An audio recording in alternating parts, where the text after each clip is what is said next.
உங்கள் favourite TV ஷோக்களை இனி miss பண்ண தேவையில்லை. ZEE5 இல் முற்றிலும் இலவசமாக காணுங்கள். இங்கேயும் எப்பொழுதும். அழாதீங்க பெரியம்மா. பாருங்க, இனிமே எந்த பிரச்சனையும் இல்ல. தன வாழ்க்கையில இனிமே எதுவுமே தப்பா நடக்காது. எவ்வளவு பெரிய பாவத்தை பண்ணிட்டேன் மாயா. பெரியம்மா, நான் இப்பவும் சொல்றேன், நீங்க எந்த தப்பும் பண்ணல.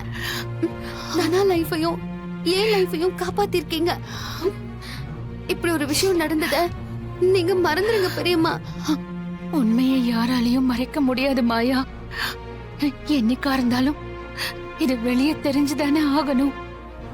பெரியம்மா, நம்ம 2 பேரை தவிர இந்த விஷயம் வேற யாருக்கும் தெரியாது.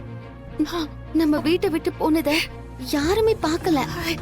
இல்ல மாயா, கடவுள் எல்லாத்தையுமே பார்த்துட்டு இருப்பாரு. செஞ்ச பாவத்துல இருந்து யாராலையுமே தப்பிக்க முடியாது. பெரியம்மா, நீங்க செஞ்சதுல நியாயம் இருக்கு. அது கடவுளுக்கு புரியும். மனசு போட்டு குழப்பிக்காதீங்க. பாருங்க, தனாக்கு இனி எந்த கஷ்டமும் வராது. அத மட்டும் யோசிங்க பெரியம்மா. போய் படுங்க பெரியம்மா. யாராவது பாத்துற போறாங்க.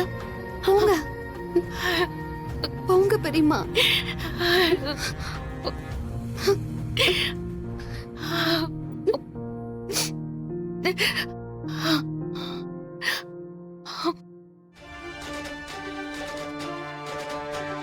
அண்ணியும் மாயாவும் எதுக்காக அந்த இடத்துக்கு இந்த நேரத்துல போனாங்க? இத பத்தி அவங்க கிட்ட கேட்கலாமா வேண்டாமா? ஒண்ணுமே புரியலையே.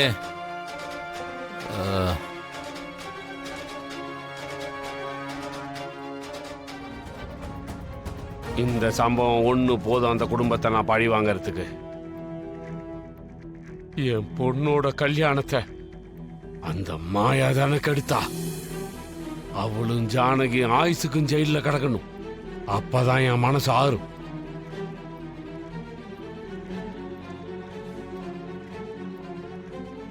கார்த்தி,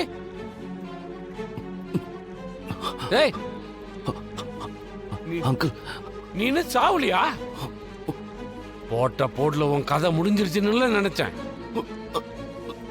முடியல அங்கிள், வலிக்குது. எதுவா வேணா இருக்கட்டும், எல்லாம் சாவணும், பொழைக்க கூடாது. பொழைச்சிட்டியா நீ? அங்கிள், ஹாஸ்பிட்டல் கூட்டிட்டு போங்க. ஐயோ, தலையில இருந்து இவ்வளவு ரத்தம் போயிடுச்சே. ஆமா, கரெக்ட். வாடா தம்பி, வாடா வாடா வாடா வாடா வாடா தம்பி, எந்திரி. உன்னை காப்பாத்துறதுல எனக்கு ஒரு சிக்கல் இருக்குடா. ஆஸ்பத்திரிக்கு போனா நீ பொழைச்சுக்குவ. ஆனா அந்த ரகுராம் குடும்பத்தை பழி வாங்கணும்னு நான் நினைச்சிட்டு இருக்கேனே, அது நடக்காதுடா. எனக்கு இப்பதான்டா சரியான சந்தர்ப்பம் கிடைச்சிருக்கு. அதுக்குள்ள நீ முழிச்சுக்கிட்ட. அங்கிள், ப்ளீஸ் ஹாஸ்பிட்டலுக்கு கூட்டிட்டு போங்க. இல்லடா தம்பி, அந்த மாயாவால தான் என் பொண்ணோட வாழ்க்கையே கெட்டு போச்சு. ஜானகி உன்னை கொன்னாதான் அவளுங்க 2 பேரும் ஆயுசுக்கும் ஜெயிலுக்குள்ள உட்காந்து கழிதிங்க முடியும். அப்பதான்டா சீனுவுக்கு என் பொண்ணு சாருவை கட்டி வைக்க முடியும். இதெல்லாம் நடக்கணும்னா நீ உயிரோட இருக்கவே கூடாது. என்ன பேசிட்டு இருக்கீங்க? காப்பாத்துங்க. உன்னை காப்பாத்துறதுனால எனக்கு ஒரு பிரயோஜனமும் கிடையாது. ஆனா நீ செத்துட்டன்னு வை, என்னோட எல்லா லட்சியமும் நிறைவேறிடுண்டா. என் அப்பாவுக்கு தெரிஞ்சது. அவனுக்கு எப்படா தெரியும்? நீ எந்திரிச்சு போய் சொன்னா தானே தெரியும். நீதான் உயிரோட எந்திரிச்சு போகவே மாட்டியே. அடடே, யாராவது வந்து தொலைச்சிட போறாங்க. ஏண்டா, நீயா சாவறதுக்கு டைம் ஆகும்ல? உன்னை இப்படியே விட்டுட்டு போனாலும் நீ தடுமாறி ஆஸ்பத்திரிக்கு போய் பொழைச்சுக்குவ. அதனால கஷ்டப்படாம நீ செத்து போ. நானே உன்னை மேல அனுப்பிச்சு வச்சிடறேன், சரியா?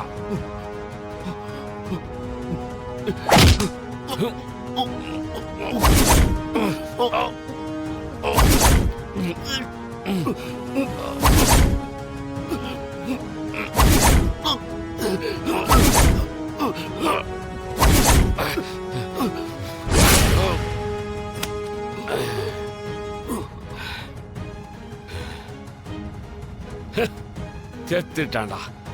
இனிமே போலீஸ் கேஸ்ன்னு வந்தா ஜானகி மாயாவும் தான் மாட்டுவாங்க. நடக்க போற சம்பவத்தை எல்லாம் நாம பார்த்து ரசிப்போம்.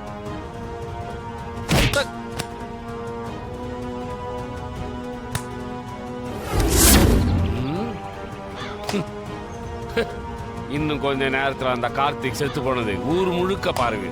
போலீஸ் கண்டிப்பா ஜானகி தான் கொலை பண்ணாங்கிறதையும் கண்டுபிடிச்சிடும். ஜானகி மாயாவும் ஜெயிலுக்கு போறது உறுதி. நில்லு. ஜானகி வீட்ல இல்லையா? ஏன், என்னாச்சு? காலையிலே போயிட்டாளா? எங்க போயிருக்கா? இப்பெல்லாம் அவங்க எங்க சொல்லிட்டு போறாங்க? அவங்க இஷ்டத்துக்கு தானே எல்லாமே பண்ணிட்டு இருக்காங்க. இவ்வளவு காலையில சொல்லாம கொள்ளாம அப்படி எங்க போனா? பாட்டி, இப்பதான் ஞாபகம் வருது. நேத்து மயான கொலை நடந்ததுல்ல, அது முடிஞ்சு காலையில கோவிலுக்கு போகணும்னு நைட்டே பெரியம்மா சொல்லிட்டு இருந்தாங்க. அங்கதான் போயிருப்பாங்கன்னு நினைக்கிறேன். ஓஹோ.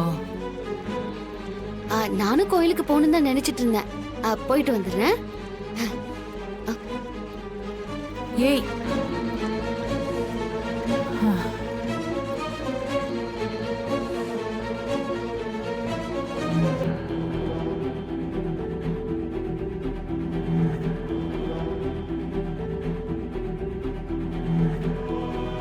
ஒருவேளை பெரியம்மா கார்த்திக் புதைச்ச இடத்துக்கு போயிருப்பாங்களோ?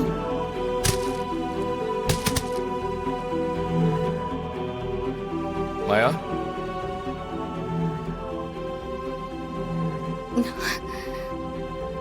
என்ன மாயா, ஏதாவது பிரச்சனையா? ஏன் டென்ஷனா இருக்க? சச்சா, அதெல்லாம் ஒண்ணும் இல்ல. கோவிலுக்கு போயிட்டு வந்துடுறேன். யாராவது கேட்டாங்கன்னா சொல்லு. ஏன் ஒரு மாதிரியா இருக்கா? ரம்யா, எல்லாத்தையும் எடுத்துட்டு தோட்டத்துக்கு வந்துரு. நானும் அங்க வந்துடுறேன். சரியா? சீக்கிரம் வந்துரு. வச்சிடுறேன். அண்ணே, கார்த்திக் நைட்ல இருந்து ஆளை காணோண்ணே. எங்கம்மா போனாங்க? அண்ணே, அவனுக்கு ஃபோன் பண்ணி பாருங்க. இருமா பண்றேன். நீங்கள் தொடர்பு கொள்ளும் எண் சுவிட்ச் ஆஃப் செய்யப்பட்டுள்ளது. அம்மா, சுவிட்ச் ஆஃப்னு அவன் ஃபோன் வருதுமா. கார்த்தி வீட்டுக்கு வராம இருக்க மாட்டானே. எங்க போயிருப்பான்? இருமா, அவன் ஃப்ரெண்ட்ஸுங்களுக்கெல்லாம் ஃபோன் பண்ணி பார்க்குறேன்.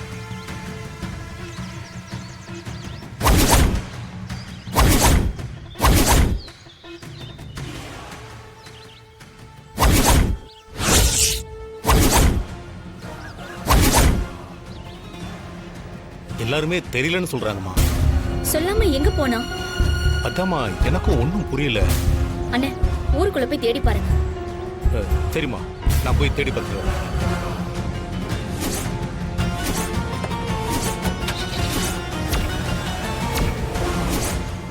ஜீ5 ஆப்பை டவுன்லோட் செய்து அனைத்து எபிசோடுகளையும் இலவசமாக பாருங்க.